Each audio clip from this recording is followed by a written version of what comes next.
Hey guys, welcome back to The Readers. I hope you are having an amazing day. Let's get right into the stories. The first one is Pro Revenge Story. I work in an office with a guy I'll call Jake. Jake is that coworker everyone knows. Lazy, always passing his work onto someone else, and somehow always getting away with it. He'll sit around on his phone or go to the bathroom every 10 minutes. He's the kind of guy who will show up late, make some lame excuse about traffic, and then disappear for lunch for 2 hours. For the past 3 months since January 2025, Jake's favorite target has been me. He'll send emails asking if I can help out with a project, but what he really means is, do all the work while I take the credit. I complained to my manager Diane a couple of times, but somehow Jake always managed to weasel his way out of trouble. The final straw came when he passed off a major report that was due to a client in 2 days, dumping it on me last minute. "Hey, can you take a look at this data for the Westfield account?" Jake asked, hovering by my desk one Friday afternoon. I'm swamped with other stuff. I glanced at his monitor, which clearly showed he was scrolling through social media. "What's the deadline?" "Monday morning," he said with a shrug. "No big deal, right? You're good at this stuff." One day I casually asked him if he was good with Excel, and he admitted he didn't know much about it. "Nah, not really my thing," Jake said. "I'm more of a big picture guy, you know?" Perfect. The next time Jake tried to dump a bunch of spreadsheets on me to organize for his next quarterly report, I agreed. But this time, I embedded a series of hidden formulas into the documents. These formulas didn't do anything important, just enough to mess with the numbers if someone didn't know how to check for hidden cells. It took me a little time, but I was careful not to make it too obvious. The kicker: every time Jake tried to copy and paste the data into his report, it would scramble everything just enough to be completely useless. "Here you go," I said, sending him the files. "I've organized everything for you." "Thanks, man," Jake replied, not even bothering to look at what I'd sent. "You're a lifesaver." On the day the report was due, Jake slacked off like usual, assuming I had handled it like always. When the client called, furious because the report was filled with nonsense numbers, Jake panicked. He rushed to fix it, but every time he tried to fix one part of the report, something else would break. He came to me frantic and asked for help. "Dude, the Miller report is completely messed up," Jake said, practically sweating through his shirt. "Everything's wrong and the client is freaking out." I acted confused and said, "Oh, I don't know what happened. Maybe it's a glitch? Did you check for hidden formulas?" "Hidden what? Can you just fix it?" he pleaded. "I'm in the middle of my own deadline," I replied, giving him an apologetic look. "Have you tried refreshing the data connection?" I gave him some more vague advice and watched as he spent the entire day trying to salvage his mess. "I don't understand," he muttered, clicking frantically. "It keeps changing when I update it." Our boss found out, and for once, Jake couldn't talk his way out of it. Diane called him into her office, and even through the closed door, we could hear her voice rising. "This is completely unacceptable," she said. "This is the third time this quarter we've had issues with your reports." He got lambasted for screwing up such an important project and was put on temporary leave without pay. When he returned a week later, he was much quieter and started actually doing his own work. "Hey," he said to me on his first day back, "could you maybe show me how to use some of those Excel functions?" I smiled. "Sure thing, Jake. Happy to help." I guess he'll be doing his own work from now on. The next one is an entitled People Story. I inherited a small vacation cabin from my uncle about 3 years ago. It's nothing fancy, just a 2-bedroom place tucked away in the woods about 4 hours from where I live. My wife and I would head up there maybe once a month during the warmer seasons, and we'd rent it out occasionally through a property management company to help cover the taxes and maintenance costs. The property manager handled everything from bookings to cleaning, so it was pretty hands-off for us. Last summer, we decided to take a 2-week trip to the cabin in July. I contacted the property manager to block off those dates, making sure there were no bookings during that time. Everything seemed fine. We loaded up the car with supplies, our dog, and headed up on a Friday afternoon, already planning out our hikes and fishing spots. When we pulled up to the cabin around dinner time, I immediately knew something was wrong. There were 2 cars parked in the driveway, lights were on inside, and I could hear music playing. My first thought was that the property manager had screwed up and double-booked the place. Annoying, but fixable. I walked up to the door and knocked. A woman in her mid-30s answered, looking confused about why I was knocking on what she apparently thought was her door. I explained that I was the owner, and that there must have been some kind of booking error. That's when things got weird. She told me they weren't renting the place. They were staying there because it had been empty and they needed somewhere to stay for the summer.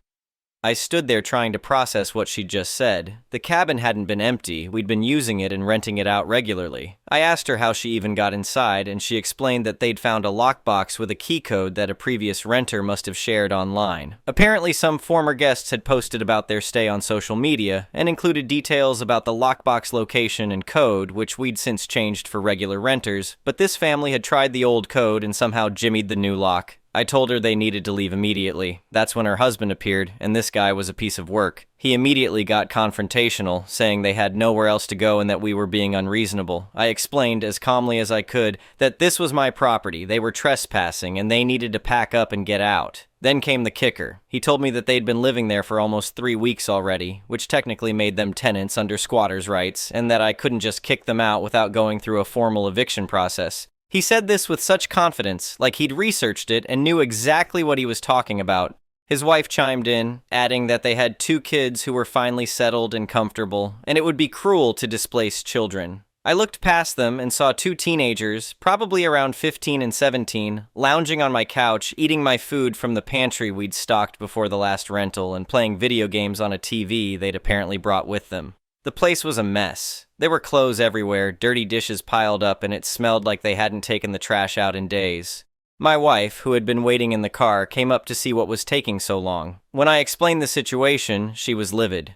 She suggested we just call the police right then and there, but the husband actually laughed and said we could try, but the police would tell us it was a civil matter and we'd have to go through the courts. He seemed very pleased with himself, like he'd found some kind of legal loophole that made him untouchable. Here's where the malicious compliance comes in. He looked me right in the eye and said that if I had a problem with them staying there, I should go ahead and press charges, take them to court, do whatever I wanted legally. He said it with this smug attitude, clearly thinking that the process would take months, cost me a fortune in legal fees, and that in the meantime, they'd get to stay in my cabin rent-free. His exact words were something like, "If you think you can do something about this, go right ahead and try." So that's exactly what I did. I called the police from my cell phone right there in the driveway. When the officers arrived about 30 minutes later, I showed them my deed to the property, explained that these people had broken in and were refusing to leave, and that they'd been there for 3 weeks without my permission or knowledge. The husband maintained his story about squatters' rights and tenancy laws, but the officers explained that breaking and entering doesn't establish tenancy, especially when the property owner actively uses and rents the property. The family was given an official trespass warning and told they had to leave immediately. They argued, the wife started crying about their kids, but the officers made it clear they could either leave voluntarily or be arrested for criminal trespass. They chose to leave, but not before the husband told me I was making a huge mistake and that I'd regret this, but I wasn't done.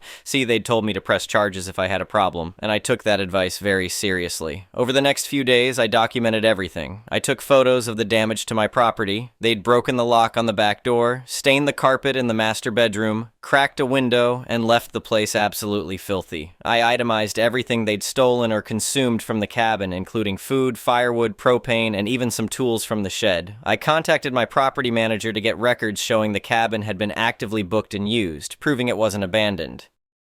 Then I called my lawyer. I explained the situation and asked what my options were. He told me I could absolutely press criminal charges for breaking and entering, theft, and criminal trespass. But he also suggested I could pursue a civil case for damages, lost rental income, and the cost of cleaning and repairs. I told him to do both. Press every charge possible, pursue maximum penalties, and sue them for everything we could. The criminal charges went through the district attorney's office. Because they'd broken the lock to gain entry, it qualified as breaking and entering, which in our state is a felony. The theft of property, even though it was mostly food and supplies, added up to several $100s, making it grand theft. And because they'd been warned by police and this established a clear pattern of intentional trespass, the DA was actually interested in prosecuting. The civil suit was straightforward. We sued for property damage, which came to about $3,000 after getting repair estimates. We sued for the value of stolen items, the cost of professional deep cleaning, and lost rental income for the 3 weeks they'd occupied the cabin, plus the additional weeks we had to block off for repairs. We also included our legal fees and travel expenses. About a month later, my lawyer called with an update. The entitled family had actually hired their own attorney, who'd apparently told them they had no case and should try to settle. But here's where their arrogance really cost them. They refused. The husband was still convinced he'd done nothing wrong and that the courts would side with them. Their lawyer withdrew from the case. The criminal trial came first. I had to take a day off work to testify, but it was worth it. The prosecution presented all the evidence, the broken lock, the police reports, my documentation, everything. The family's defense was basically that they'd thought the cabin was abandoned and they'd meant no harm. The jury didn't buy it. They were convicted on all counts. Here's where things really fell apart for them. During the sentencing phase, it came out that the husband was on probation for a previous theft charge from 2 years ago. This new conviction violated his probation, which meant he was facing serious jail time. The wife was sentenced to probation, community service, and ordered to pay restitution. The husband got 18 months in county jail, but the consequences didn't stop there. The husband lost his job. He'd been working as a warehouse manager, and they fired him immediately after the conviction. The wife worked in healthcare, and having a theft conviction on her record triggered a review by the state licensing board. She ended up losing her nursing license. The civil case was almost anticlimactic after that. They didn't show up to court, which meant we won by default. The judge awarded us everything we'd asked for, plus additional damages for the hassle. The total judgment was around $25,000 when everything was added up. Now here's the really devastating part that I only found out about later. Because of the criminal convictions and the civil judgment, Child Protective Services got involved. Someone had reported that the parents' decisions had left their family homeless and that the children were living in unstable conditions. The teenagers ended up going to live with relatives in another state while their parents dealt with the legal fallout. The family had to sell their house to pay off the civil judgment and legal fees. The wife couldn't work in nursing anymore and ended up taking a minimum wage job. The husband was in jail, and when he got out, he had a felony record that made finding employment nearly impossible. They ended up declaring bankruptcy. I learned all this through my lawyer, who stayed in touch with their attorney about payment of the judgment. Apparently, the husband had told people in jail that he'd only suggested we press charges because he thought it was an empty threat, something that would scare us off or that we wouldn't follow through on. He never imagined we'd actually pursue criminal charges and a civil suit simultaneously. My wife and I did eventually get to use the cabin that summer, just a bit later than planned. After everything was cleaned and repaired, it actually looked better than before. We even upgraded the security system and installed cameras, just in case. Looking back, I sometimes wonder if I went too far. My wife says absolutely not. They broke into our property, stole from us, trashed the place, and then had the arrogance to dare us to do something about it. Some of my friends think the consequences were disproportionate to the crime, that maybe I should have just scared them a bit and let it go. But here's the thing. They made a choice. They chose to break into someone's property. They chose to stay there for 3 weeks. They chose to lie about squatters' rights and refuse to leave. And most importantly, they chose to challenge me to press charges, thinking I wouldn't do it or that nothing would happen if I did. I just did exactly what they told me to do. They said if I had a problem, I should press charges and take them to court. So I pressed every charge I could, pursued every legal remedy available, and let the justice system do its job. That's not being vindictive. That's just taking someone at their word. The property manager felt terrible about the whole thing and gave us a year of free management services as an apology, even though the security breach wasn't really their fault. We still use the cabin regularly, and it's actually generated some good rental income now that we've marketed it better. As for the entitled family, I have no idea where they ended up. The judgment follows them for years, and they'll be paying it off in small amounts for a long time. Sometimes I think about those teenagers and feel a bit bad for them. None of this was their fault. But their parents made choices that had consequences, and those consequences rippled through their entire family. The next one is a petty revenge story. For years, I asked my husband to consider therapy to better our communication and our relationship. For years, I tried to work on myself and communicate better, explain my feelings, my hurt, how he put me down or was condescending and how much it hurt, how I just needed his kind words. I just wanted to feel loved and important to him. I didn't ask for fancy things, just kindness. For years, I asked him to spend some time with me and make plans, and he said it's exhausting for him to make plans, and weekends stress him out because he has to figure out how to take me out. Told me to just go hang out with my family. I did inner work, I did therapy, I applied a lot of what I learned in that and couples counseling. I tried to adjust to his likings and become more of a homebody. I listened to his critique and what was important to him and worked on it. He'd say we should do things that he likes all the time, like play certain sports or exercise or build stuff. But the thing is, when I tried those things, A, either he was condescending when I tried to learn, B, he'd suggest times that were impossible for me because I was the one putting little one to sleep and it'd be late night. For years, I tried to tell him that when he continues to only prioritize his work, his phone, the dang phone is always in his hands, breakfast, lunch, dinner, office, bed, his hobbies, waiting until retirement to relax and spend time with me, his words. When he chose all that before me and Kiddo, eventually a day will come when he'll have everything, a ton of money and that amazing house and cars he wants, except no one to share it with because me and Kiddo will be long gone. Well, slowly I started living life without him, eating meals alone because he'd be on his phone anyway, or just talk about work that needed to be done, or critique me, give off-putting remarks, no love, affection, appreciation, etc. So it was better to be alone than in his company. I started making plans without him, went on an all-day beach outing without him on a particular day when he was being nasty to me, started learning the sports he played, but without him, started going to work out. Without him, started prioritizing my health and well-being, without him. His jealousy showed, but instead of saying, "Hey, let's do something together," he would say, "Oh, you shouldn't be wasting your time with those women, that club sounds like a waste of time," etc. Basically trying to isolate me from the new hobbies I wanted to do with other people.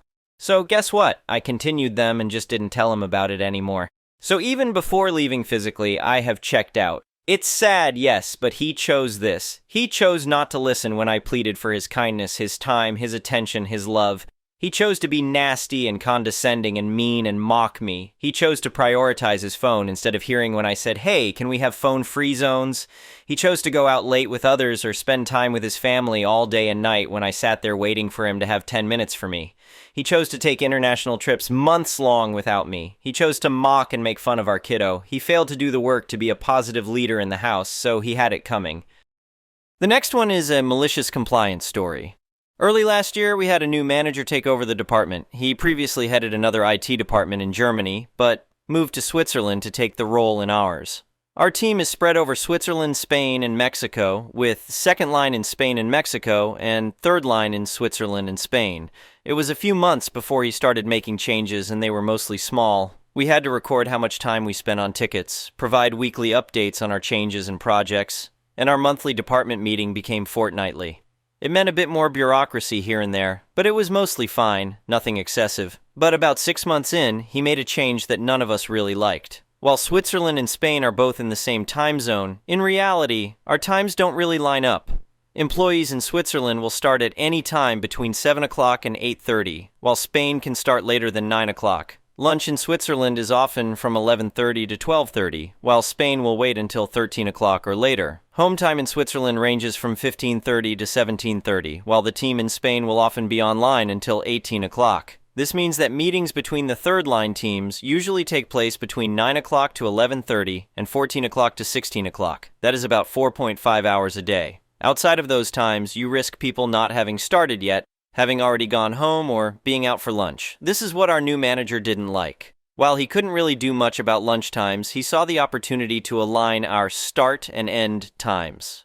After reviewing people's calendars, he determined that enforcing an 8 o'clock to 17 o'clock working day would cause the least amount of disruption to our schedules. This would increase the number of hours where we're all available by 2 per day or 10 per week. When he told us about the change, none of us were happy. Even those that wouldn't be impacted because it already aligned with their usual start and finish times were annoyed on behalf of those who would be impacted. When we asked why the change was being made, we were simply told it was about us all being online together more. Some people complained that it would impact out-of-work commitments, and we were told he would make allowances, but only temporarily.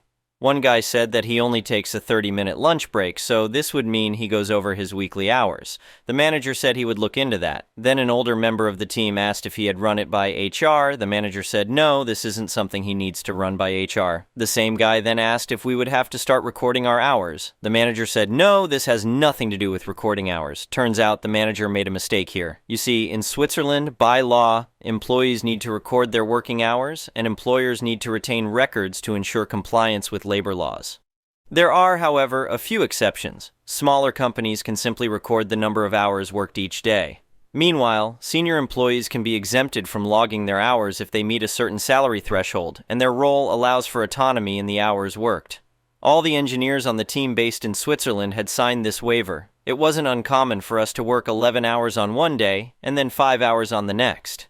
It wasn't uncommon for us to work 30 hours in 1 week, then 50 hours the next. We never recorded these hours. We never explicitly told our team leaders or manager. It was simply understood that some days or weeks would be busy, and as we managed our own time, we would make up for it later.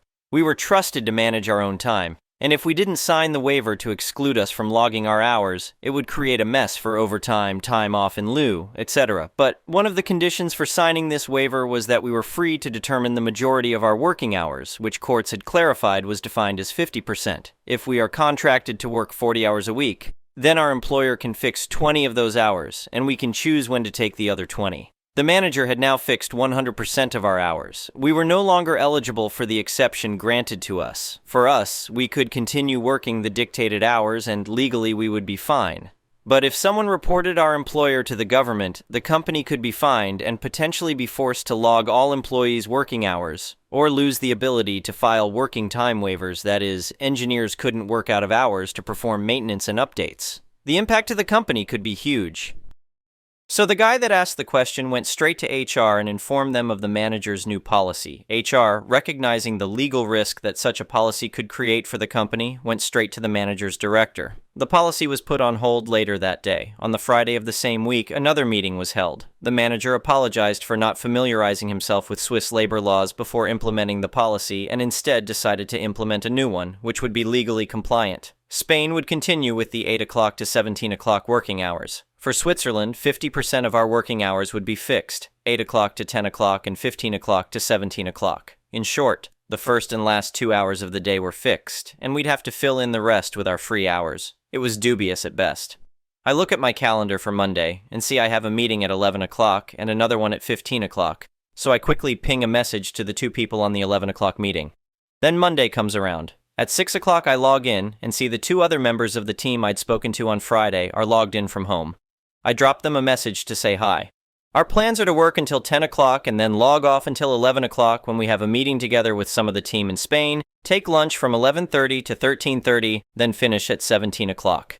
Two people arrive in the office at 7 o'clock, having planned to take a 2-hour lunch break in the city. The rest of the team based in Switzerland, another 4 people, logged in at 8 o'clock and quickly hear what the other half of the team were doing. One was working from home, so wanted to be done as soon as possible, and one had an appointment at 17:30, so had to stick to the manager's implied schedule. But the other two that were in the office had free time that evening. At 11:30, they left the office, returning just before 15 o'clock, having spent the afternoon on a boat sailing around Lake Zurich. At 17 o'clock, they both left the office and clocked up the rest of their hours working from home. On Tuesday, the fixed hours for the teams in both Switzerland and Spain were scrapped. The manager left the department a few months later. The next one is an entitled People story. I have few apartments that I rent out, and today one of the tenants moved out. So I went over for the cursory inspection and key handover and paperwork. This guy has been an exemplary tenant over the years, and today was no exception. The place had been cleared out and cleaned, and checking off the boxes was a formality. When I got there, the only thing left there was the internet modem. This particular apartment had had a family member living in it years ago, and I had arranged the internet for the place. When this tenant moved in, let's call him Moose, because he looks identical to the Moose from Archie Comics. Just for the sake of simplicity, we agreed to just leave the internet as is and add an extra $50 to the rent. No problem. This was back in 2018. Assuming the next tenant can look after whatever they want with respect to internet and cable and phone bundle and whatever, I planned to cancel the service and return the equipment. I unplugged the modem and cables and left it on the kitchen counter while we reviewed the unit and the paperwork. While looking around, his phone buzzed a few times and rang once. He, very politely, unlike many people these days, ignored all of that while we were walking and talking. But then, there was a knock at the door. Weird. I'd arranged a viewing of the place while I was here, but how did they get in? Nobody buzzed them in, and there's no way to get to the right floor if you're not buzzed in. Moose opens the door, but it's not the people coming to view the place. It's the next door neighbor. Let's call her Veronica. She comes in and there's a bit of, oh, you're moving out, where are you going, blah blah, chit-chat, but she's eyeing the modem sitting on the counter. Eventually she says something like, would it be okay to plug that back in? I was actually using it. Using what? The internet? The Wi-Fi? Yes, indeed. Turns out, back in 2020, at the start of the pandemic, her office shut down and her job turned into full-time work from home, and at some point early in the pandemic, she had some internet issues and asked Moose if she could hop on his Wi-Fi, which had a clear signal to her place until her issues were resolved. Sure, no problem, he said at the time. Fast forward more than 5 years, and it turns out she long ago canceled her own service and is full-time running her office, smart TV, and phone off my Moose's Wi-Fi, and now that the plug got pulled, she wants it back. She's offering to give Moose money, but please, plug it in. It's Friday. I need to work, and I need it over the weekend. I'll sort it out on Monday. Moose doesn't know what to say. Neither do I, to be honest. The truth is, Moose never noticed it. It's high speed and clearly enough for everyone's devices. And the monthly contract lands in the middle of the month for some reason, so it's actually paid for the next 2 weeks. In the midst of that, someone buzzes from downstairs. It's the people for the viewing. Archie and Betty, I guess. They come up, and then oddly, Veronica and Betty know each other. They go the same Pilates studio and often run into each other. Oh, it'd be so much fun if you move in. We could go to class together, yada yada. Veronica offers to take the modem, plug it in at her place, and promises to deal with Shaw Cable, to just take it over since it's all working. I'm not sure it works like that, and you can't just take the equipment next door and have it work. Let me try. Okay, go ahead. She leaves with the modem, having agreed to deal with Shaw and return the hardware if needed, which actually saves me a lot of hassle. So she leaves, and a few minutes later texts that it's working and thank you so much. I spoke to Shaw and explained the situation, canceled the service effective end of the billing cycle. Veronica has a couple of weeks to set up an account, and they'll either just move the existing equipment over to it, or she can swap for new hardware. Either way, I'm done with it. So, I don't know. Entitled person? She made a comment at one point which has to have been tongue-in-cheek because it's so outrageous. Something like, "Oh, come on, please leave it on. Don't be cheap, haha." Yes, I'm possibly the cheap one while you've been getting my free Wi-Fi for half a decade. Edit. A couple of weeks later. Not a story that really needs an update, but there's actually an interesting footnote to all of this. Moose contacted me last week asking if it was okay to share my email with Veronica. Sure, go ahead. I'm sure she just wants to send some sort of thanks and/or apology. No problem. I should mention that Moose's message prompted me to call Shaw to make sure the account has been closed and all is good, especially with respect to the equipment I left with Veronica. And yes, she'd returned it, and the account was now closed with nothing owing. Not sure if she opened a new account and got new equipment, or if she chose a different provider, and of course not my issue. She returned the stuff like she said she would, and that's that. But the interesting footnote is this. This morning I received an email from Veronica. It was indeed a letter of gratitude for the free internet for years, and also an apology recognizing how it was somewhat inappropriate. And also included in the email, a $200 gift certificate, good at a few local restaurants, one of which happens to be among my favorites. I wasn't expecting that, and it's a nice gesture, and that's pretty much it, but I kind of like this entire saga because it's left me thinking. In this day and age where everything is right or wrong, black or white, good or bad, I'm still not sure where Veronica lands on the spectrum. Comments have ranged from, she's an evil thief, to she did nothing wrong. And whatever side you picked, it's certainly somewhat mitigated by this thoughtful gift certificate. If there's anything to learn from all of this, perhaps it's that life is just like that. Lots of gray area, not just black and white, and Veronica, like all of us, is just navigating it as best she can. That vast majority of us aren't evil psychos, nor are we sinless saints. We're all in the gray area just doing our thing, and we can simultaneously be good, bad, right, wrong, etc. Maybe that's the real takeaway from all of this, because as I said, I myself am still puzzled by the whole thing. Anyway, thank you for watching.